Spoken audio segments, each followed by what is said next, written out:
This is WCM's Park Update, a weekly show covering the outdoor hospitality industry, hosted by Ben Quiggle and Mike Gast. During each episode, you'll hear from special guests and campground experts on topics that will help your park flourish. WCM's Park Update is a production of Woodall's Campground Magazine. Hi, I'm Ben Quiggle, editor of Woodall's Campground Magazine, and this is another episode of WCM's Park Update, sponsored by Midwest Electric Products, and of course my esteemed colleague Mike Gast, president of the Emiola Group, is here. And our guest today is Danny Mulcahy, co-founder of USA Camping Company, along with your wife Anita, right? Correct. Yeah.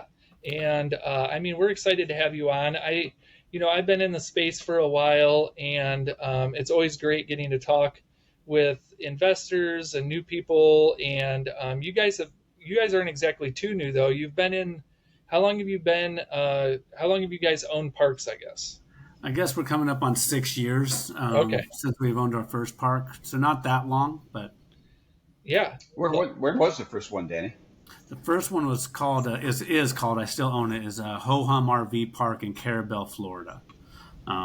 It's actually won a TripAdvisor award. Also, it's just a fabulous park. It's 4.5 acres, 50 sites, but 18 sites are right on the Gulf. Like at high tide, it's 8 feet from your window to the water. Right. It's just a beautiful park. So what were you guys doing? What were you guys doing, Danny, before you decided to work 4 times as hard as you were before? Yeah. So, I had been in commercial real estate for a long time, for most of my career, and I spent some time in venture capital in a quasi manner, and so I bought the first park really with the intention of just trying to raise my daughter outdoors. I was sort of getting out of the rat race. I was like, you know what? I can buy 2 parks and run them myself. I can drive a tractor. I can work a reservation system, and I can just raise my daughter in the outdoors. That's how I got into it. There's a lot of little factors that sort of built up for it, but that's the true impetus at the end of the day. Was I thought that would be a fun life. I'm a bit of an older dad, and I was like, it'd be cool to just raise her in this outdoor environment. And so, that's how I got into it. Yeah. You guys own 10 or 11 parks? Yeah, technically we have 12, but they operate as 11. So in Moab, we have 2 parks that are essentially 1, but they are technically 2. Yeah, your portfolio is kind of interesting because you kind of spread. We have a lot of groups that we talk to on the show, and quite a few of them have one central area that they kind of focus on, and maybe they're kind of looking to maybe go outside of the area, but they haven't yet. And you're kind of interesting because you're just kind of spread throughout the U.S. You got one in Florida, you got one all the way in Oregon, and you got a few in Texas. It's kind of interesting. How did you get all spread out, I guess? Was that on purpose, or did you just see parks you liked and you went for them? It's sort of a combination of both, right? And so, I see the same thing that you do, right? You get these groups who might be in Wisconsin around the Dells, or in Pennsylvania, or along the East Coast.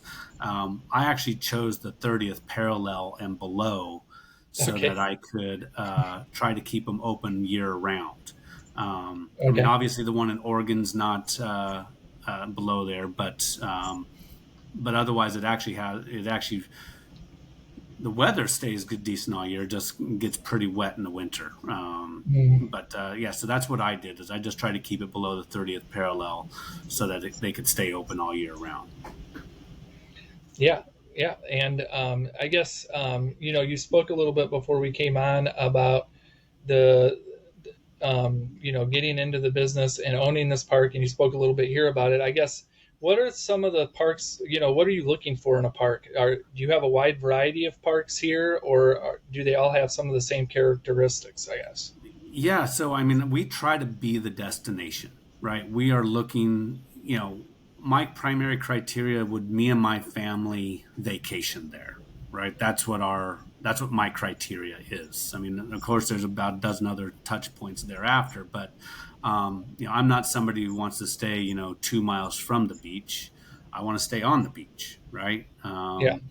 And during the winter, I want to be ski in, ski out. I don't want to stay 5 miles from the slope. So it's the same concept here. I want my guests to be able to go fishing or mountain biking or what have you directly from our parks. So they're either going to be the destination or they're a really good base camp for a destination.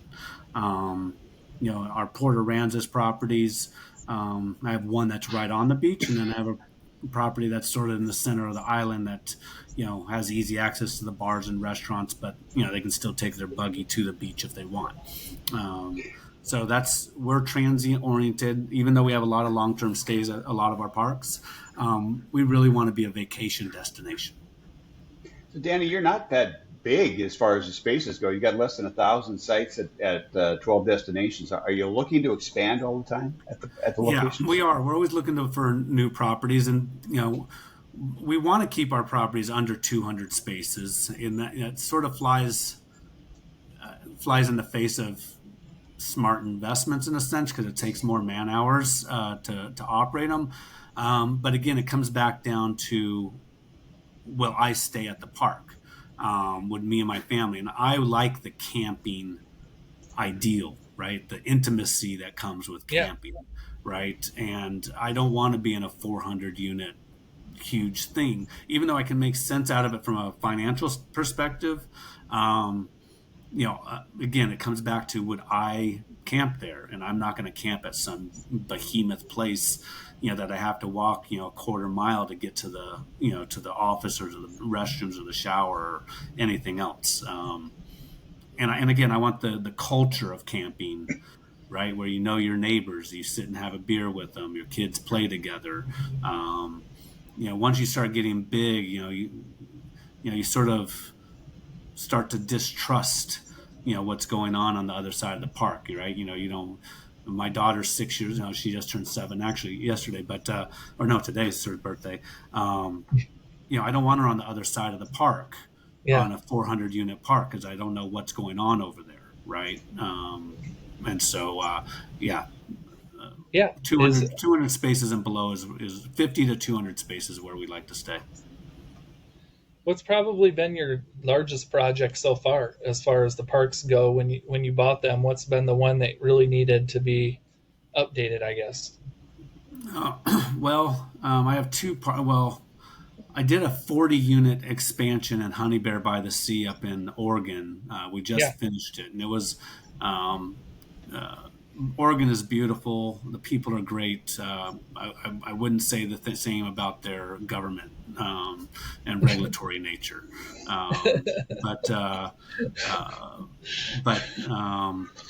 So we just finished those spaces. So this is the first year that we've actually been really set up for the big rigs. It's just it's a 50-acre property. 600 feet from the ocean, but a lot of the spaces didn't accommodate the modern RV. I mean, we had probably 20 spaces that could really accommodate the full, F-350 with a 44-foot trailer on it. Now we actually have 42, 70-foot by 35-foot spaces, which I hope people really enjoy. Yeah. So were you a lot less experienced than you thought you were when you first got into this? There was a lot you didn't know, but maybe you were a little naive coming in? Absolutely. I researched the industry for 2 years before I got into it, because I'd done something in commercial real estate otherwise, right? Retail buildings, industrial buildings. I had a good handle on all those things, and I thought I had a good handle on RV parks. And with the first one I did, right? I mean, I knew I had hurricane risk on the Gulf, but it was I had that KISS mentality, keep it simple, stupid, right? No playground, no pool, no landscaping, the nada. And it's actually worked out really well. But over time, you start to understand the nuances. There's so many small niches like my park in Oklahoma, fabulous park again, but 60% of the people leave their trailers there. They're not allowed to use it as their primary residence, um, but they leave their trailers there year round and use it as their lake house, right? Which is a Okay. completely different, Yeah. program than my ho hum in Carabel, Florida is. Um, and so you start to see all these little nuances. Operationally, they're not that difficult. I mean, keeping quality people is probably the hardest part of keeping a good park. How do you get those people? I guess how do you Oh, find it's them? never ending. It's just a constant recruitment. We're recruiting every day, whether we have openings or not. We're recruiting every day, um, uh, Yeah. and trying to get referrals from our existing campers or from our existing workers. Now that we're getting some scale, we have the ability to sort of keep our workers where they, if they have wanderlust, they can stay Mhm. at our one park for a little while and then move on to another park for, another period of time. And hopefully they just keep looping through the country doing that. So we, because when we get good people, we don't want to lose them. So, but at the same time, they have wanderlust. We don't want them trying to escape from us. So, yeah. So what kind of corporate support staff have you had to develop? Yeah, so now we have a guy who does full time IT. Wi-Fi is a big amenity, and so we've built out arguably as good a Wi-Fi as you can get at every one of our parks. And so ultimately we had to bring that tech in house. We were using third party people, but it just wasn't reliable enough for us. And then we have marketing. We have a operations person who's sort of my point person. Oops, you guys still there? Yep. Yeah, Absolutely. Oh, Yep. I think it just It's okay. my talking screen about shut off for a Wi-Fi. See, second. I thought I lost you. So, and then I have my sort of my right hand man is my senior VP does all of our sort of the financial side and operations side, so the overseer of all that. And then Yeah. you guys know Scott from marketing.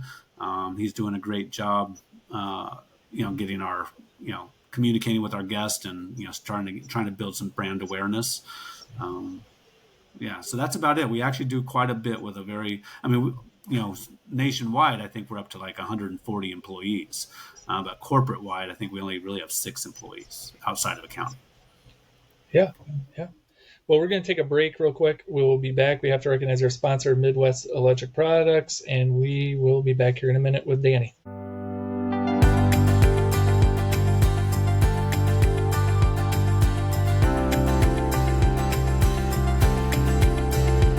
Hi, welcome back to WCM's Park Update, and we are chatting with Danny Mulcahy from USA Camping Company about just his portfolio and how the company continues to grow. I guess, Danny, we always like to ask because Mike used to work for KOA.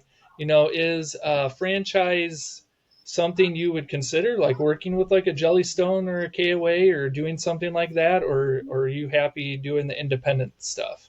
Well, I like the KOA model. Oscar and Toby and them have done a great job there. I actually sat through a KOA buyer's workshop recently because I have a park that was a KOA. Hmm? It's not performing as well as I want it to. Part of that is COVID and what have you. And so I was like, well, maybe KOA is the answer to it. I haven't made that determination yet. I'm going to get through this summer, but I'm not opposed to KOAs. And I think certainly for the uninitiated, working in a KOA system for at least 5 years, would probably bring a lot of value because you do have that support. So no, I'm not a. I like it. I'm not opposed to it. There's no need for me to do it for the most part. Now, Jellystone, that sort of goes against my keep it simple, stupid method because they got slides and they got jump. They just got too many things going on for your me. You daughter don't, would love it. Oh, my daughter would love it, and you don't want the famous more. last words, right? So, but no, I probably would vacation at a Jellystone, but man, I look at those things, I'm like, oh my gosh, that's a whole level of management I'm not ready for. that Any North any Texas. thoughts down the road to bringing USA Camping into its own franchise and That would adding? be, yeah. As soon as I feel like we have a product that's worth selling, then yeah. I mean, we're not there yet, right? We need to go in. We'll probably branch out into third party property management here, in the next year, maybe this year. Um, uh, and then once I think there's enough structure, that's not a goal of mine right now, but I'm not opposed to it. We'll see how third party property management goes, and then understand whether we have a value proposition that can compete with a Jellystone or a KOA, and whether we can actually deliver what we need to these franchise owners. Well, I think that's interesting. You brought up the third party management. We've spoken to quite a few groups that are doing that. I obviously working at the magazine, I see quite a few new entrants to that. What makes you, I guess, when you're looking at the market, what makes you think, boy, we should do third party management? Why are you attracted to that end? I guess. Well, I mean, it's sort of a multiple things. Now that we have the sort of the infrastructure and experience, Yeah. it's almost a shame not to, figure out how to harness that a little bit better. At the same time, I see the market needing it. I've watched a lot of people, I've spoken to a lot of people trying to get into the space at the institutional level. And the thing that scares them is third party marketing. If, they might want to partner with me, but their problem is, well, Danny, if anything goes wrong with you and who's going to manage this property if we don't have you? And there's not really a lot of people I can point to and say, hey,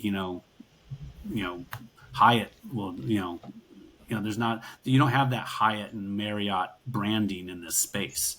So I think there's a market demand for it. Certainly for institutional level, there's a number of arguably operators that don't really want to operate anymore because of age or health, but they don't necessarily want to sell it either. Okay. So I think there's market demand for it. So let's talk about that sales market a little bit. You mentioned earlier that it's gotten quite a bit tighter of late, and you see that breaking loose a little bit, at least for your company. It's not. I mean, we just we have actually physically sort of underwritten over 5 years.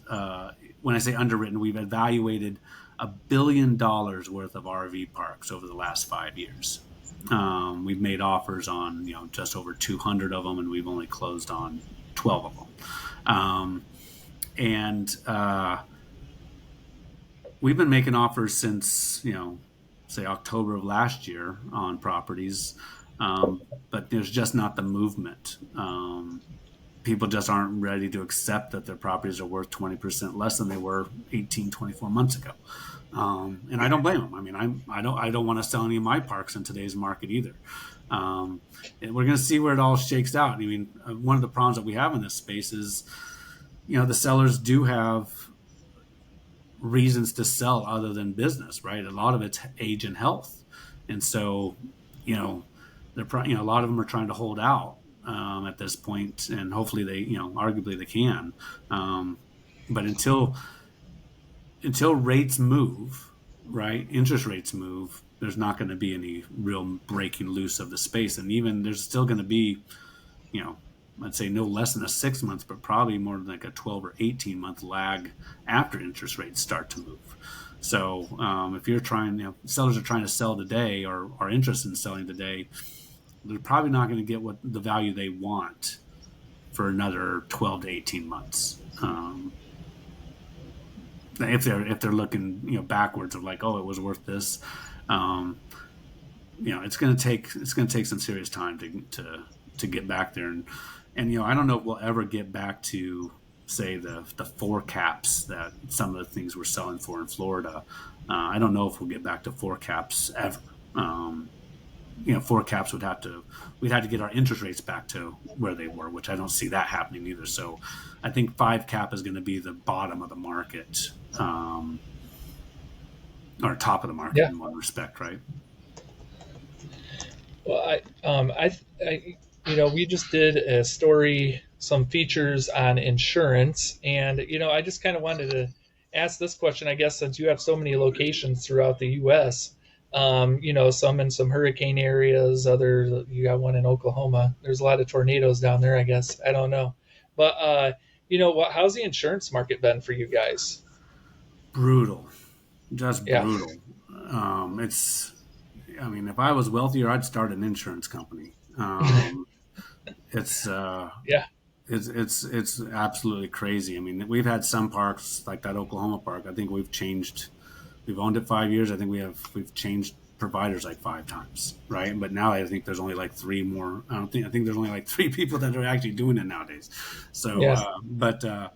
yeah, no, it's been rates have gone up dramatically, and it's just really hard to find. It's hard to find coverage in some spaces. Yeah, not happy about it at all. Next to taxes, it's the next thing that annoys me. You mentioned how you fell in love with the local officials when you were working on Honey Bear.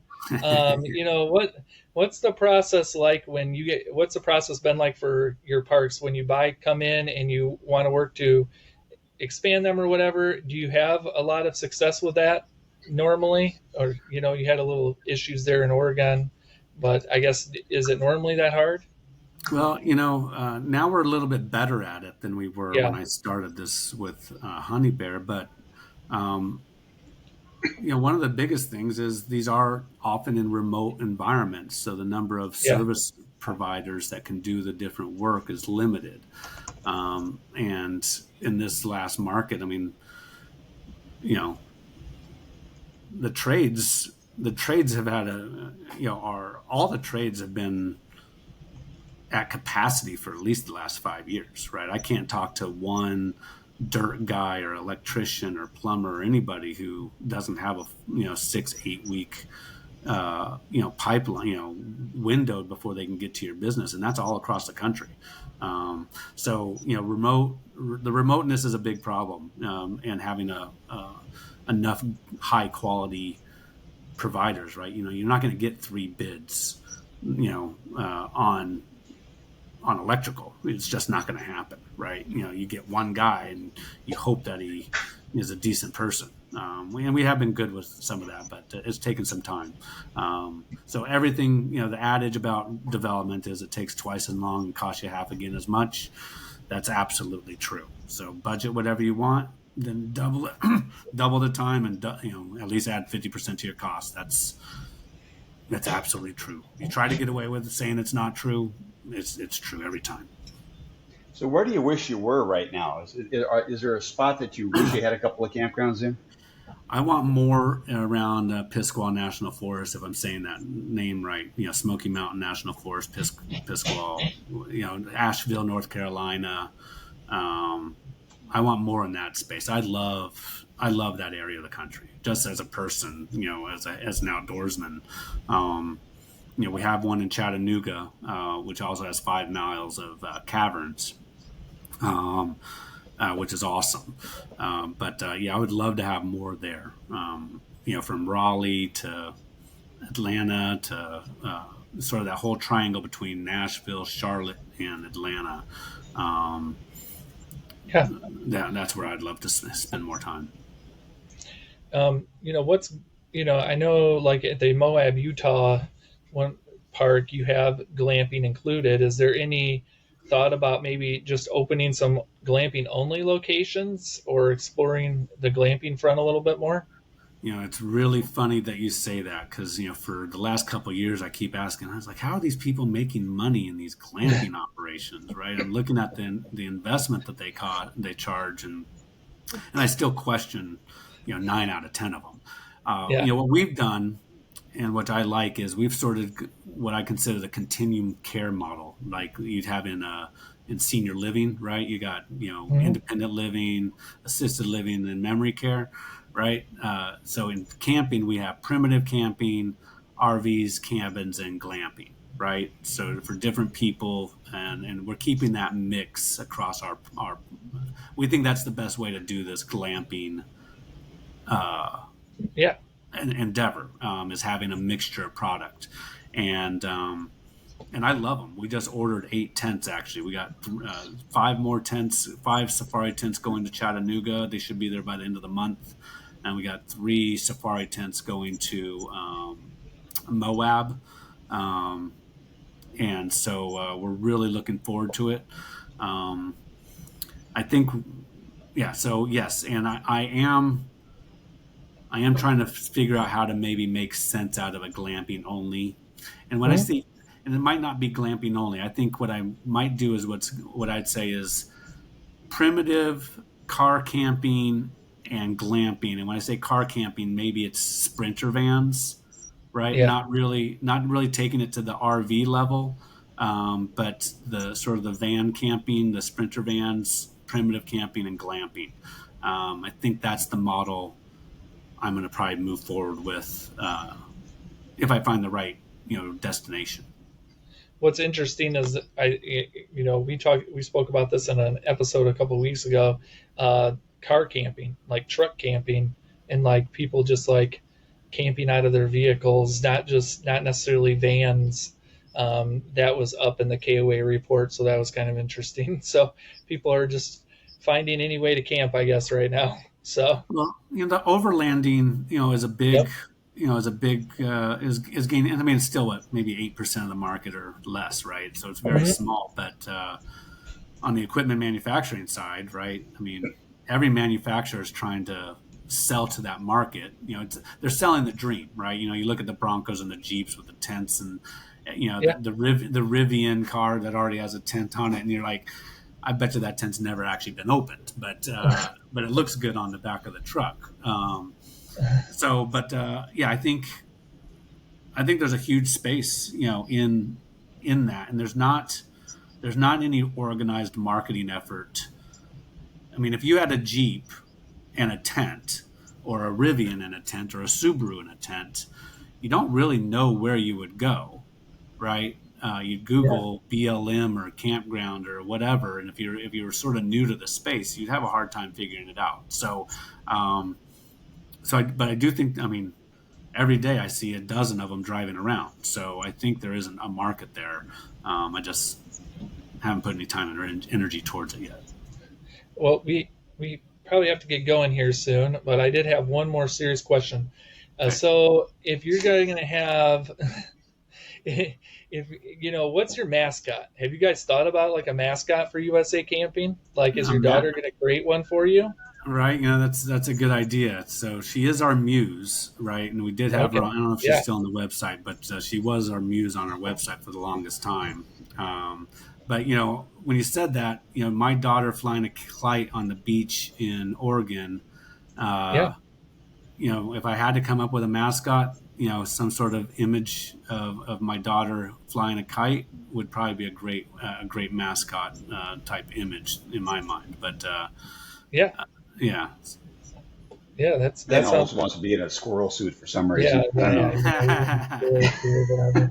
Right. Well, if you want to get in a squirrel suit and come run around one of our, hey, you know what? You can go to Raccoon Mountain, get a raccoon suit, and go on around. So you're always welcome.